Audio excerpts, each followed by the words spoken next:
Hi hello வணக்கம் நண்பா. குற்றவாளி ஹர்டிக் அல்ல, மும்பை அணியின் நிர்வாகம்தான். ஏன் தெரியுமா?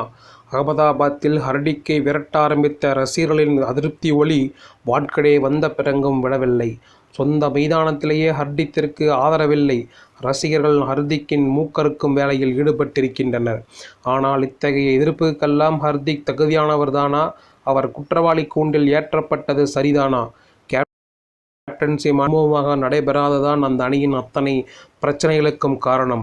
ரசிகர்களும் அதனாலேயே அதிருப்தியாக இருக்கின்றனர். ஆனால் அதற்காக ஹர்டிக்கை காணும்போதெல்லாம் வன்மத்தை கொட்டுவது எந்த விதத்திலும் நியாயப்படுத்த முடியாது. சொல்லப்போனால் இங்கே குற்றவாளி மும்பை அணியின் நிர்வாகம் தானே ஒழிய ஹர்திக் அல்ல. IPL அணிகள் அனைத்துமே கார்ப்பரேட் நிறுவனங்களாலேயே நடத்தப்படுகிறது. ஒரு கார்ப்பரேட் நிறுவனம் நடத்தும் அணியில் ஆடி வந்த ஹர்திக் பாண்டியா இன்னொரு கார்ப்பரேட் நிறுவனம் நடத்தும் அணிக்கு தாவியிருக்கிறார்.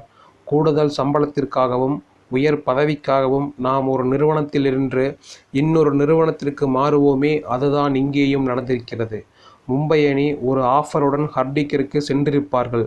அவர் தன் தரப்பு எதிர்பார்ப்பை முன்வைத்திருப்பார். இருதரப்பும் பேசி ஒரு முடிவுக்கு வந்திருப்பார்கள். ஆனால் இறுதியாக ஹர்திக்கை மும்பைக்கு அழைப்பதென்றும் அவருக்கு கேப்டன் பதவியை வழங்கலாம் என்பதிலும் மும்பை அணியின் நிர்வாகம்தான் முடிவை எடுத்திருக்கும். ஆக கால்பந்து லீக் போட்டிகளில் பல பிரபலமான வீரர்கள் இப்படி அணி மாறியிருக்கிறார்கள்.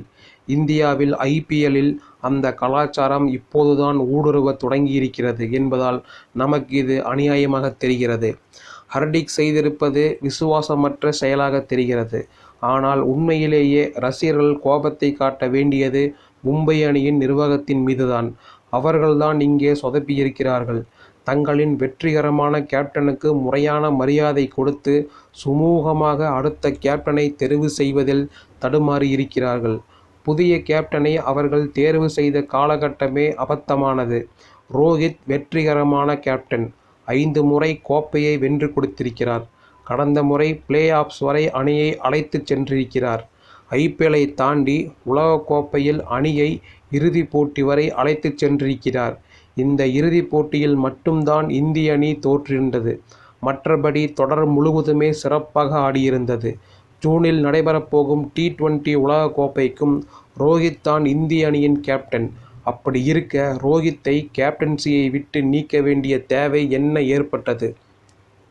இன்னும் ஒரு சீசனுக்கு அவரையே கேப்டனாக தொடர வைத்துவிட்டு மெகா ஏலத்திற்கு முன்பாக பேசி சுமூகமான முடிவை எடுத்து அடுத்த கேப்டனை அறிவித்திருக்கலாமே. இந்திய அணி உலகக்கோப்பையை தோற்றவுடன் ரோஹித்தின் ஆதிக்கமும் இந்திய அணியில் முடிவுக்கு வரும் என எதிர்பார்த்தனர். இந்திய அணியின் கேப்டன் பதவி ஹர்திக்கிற்கு வரும் என எதிர்பார்த்தனர். அப்படியான செய்திகளும் ரொம்பவே அழுத்தமாகவும் உலவிக் கொண்டிருந்தனர். ஆனால் ஹர்திக் திடீரென காயமடைந்ததால் உலகக்கோப்பைக்கு பிறகான தொடர்களில் தலைகாட்டாமல் இருந்தார். இதனால் இந்திய அணியில் ஹர்திக்கிற்கான திட்டத்தின் செயலாக்கமும் தள்ளி போயிருக்கிறது. இதற்கிடையில் தான் இந்தியாவின் கேப்டனாக இருக்கப் போகிறவர் மும்பை அணியின் கேப்டனாகவும் இருக்க வேண்டும் என்கிற நினைப்பில் மும்பை அணி ஹர்டிக்கை மீண்டும் அள்ளி வந்தது. இப்போது மும்பை அணியின் நிர்வாகத்திற்கு இன்னொரு தர்ம சங்கடமும் ஏற்பட்டிருக்கிறது. ஜூனில் உலகக்கோப்பையில் இந்திய அணியை ரோஹித் வழிநடத்தவிருக்கிறார். அந்த உலகக்கோப்பையில் இந்திய அணி மிகச் சிறப்பாக செயல்பட்டு உலகக்கோப்பையை வென்றுவிட்டால் அதன் பிறகு மும்பை அணியின் கேப்டன் யார்? உலகக்கோப்பையை வென்ற ஒரு கேப்டனை அல்லது உலகக்கோப்பையில் மிகச் சிறப்பாக ஆடிய அணியை வழிநடத்திய கேப்டனை அதற்கடுத்த சீசனிலேயே கேப்டனாக இல்லாமல் சாதாரண வீரராக களமிறக்குவார்களா? அதற்கு ரோஹித் ஒத்துக்கொள்வாரா? மேலும் மெகா ஏலத்திற்கு முன்பாக ஒரு 3 வீரர்களை அணியில் தக்க வைக்க முடியும். அப்போது ரோஹித், ஹர்டிக் என 2 வீரர்களையும் தக்க வைப்பார்களா? அப்படி தக்க வைத்தால் பும்ரா, சூரியகுமார் ஆகியோரில் ஒருவரை விடுவிக்க வேண்டி வருமே. அது மிகப்பெரிய தவறான முடிவாக மாற அதிக வாய்ப்பிருக்கிறதே. இந்த இழியாப்ப சிக்கல்களுக்கெல்லாம் காரணம் மும்பை அணியின் நிர்வாகம் நேரம் காலம் புரியாமல் தவறான சமயத்தில் எடுத்த முடிவுதான்.